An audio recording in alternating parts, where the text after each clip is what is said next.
আজকে রান্না বান্নাটা না একটু তাড়াহুড়োর মধ্যে দিয়েই করছি। সকালবেলা না রান্না করেছি ডাল, আর এখন করব একটু ডিম কষা। সেজন্য দেখো পেঁয়াজগুলোকে কেটে নিচ্ছি আর ডিমগুলোকে সেদ্ধ করে জলে দিয়েছি যাতে ছাড়াতে সুবিধা হয়। আর দেখো আমি না কড়াইতে সেদ্ধ করেছিলাম, কড়াইটার কি অবস্থা। এই যে সকালে ডাল রান্না করেছি, আম ডাল, আর এই যে ডিম করব। তো আজকে না আমাদের এখানে মায়ের বিসর্জন, একদিনও না মেলায় যাওয়া হয়নি। সেই 1 তারিখে মেলা শুরু হয়েছে, এখনও যাওয়া হয়নি। সেজন্য ঝটপট করছি যে আজকে যেহেতু বিসর্জন, যাতে মায়ের মুখটা একটু দেখতে পারি যাব বলে।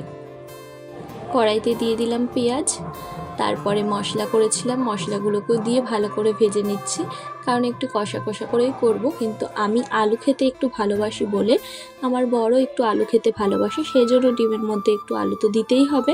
তো এইগুলো না মানে এই ভিডিওগুলো আমার ছেলে করে দিয়েছে, ছোট্ট ছোট্ট করে, ধরবে না, তাও জোর জবরদস্তি ধরে করে দিয়েছে। মানে ঠিকঠাক তো ধরতে পারে না।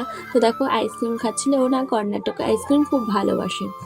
তো এই যে আমার ডিম কষা কমপ্লিট হয়ে গেছে, তারপরে আমরা ঝটপট খাওয়া দাওয়া করে রেডি সেডি হয়ে এই যে বেরিয়ে গেছিলাম পজিশনে সবাই মিলে। তো দেখো খুব আনন্দ করতে করতেই গিয়েছিলাম। আর আজকে যে ভোটের রেজাল্ট ছিল, ভিডিওটা না বেশ 2 দিন আগেকার। ভোটের রেজাল্ট ছিল বলে সবাই বলছিল তেমন লোক হবে না, কিন্তু বেশ ভালো লোক হয়েছে। দেখো কত লোক হয়েছে, আর আমরাও বেশ আনন্দ করেছি। টাটা।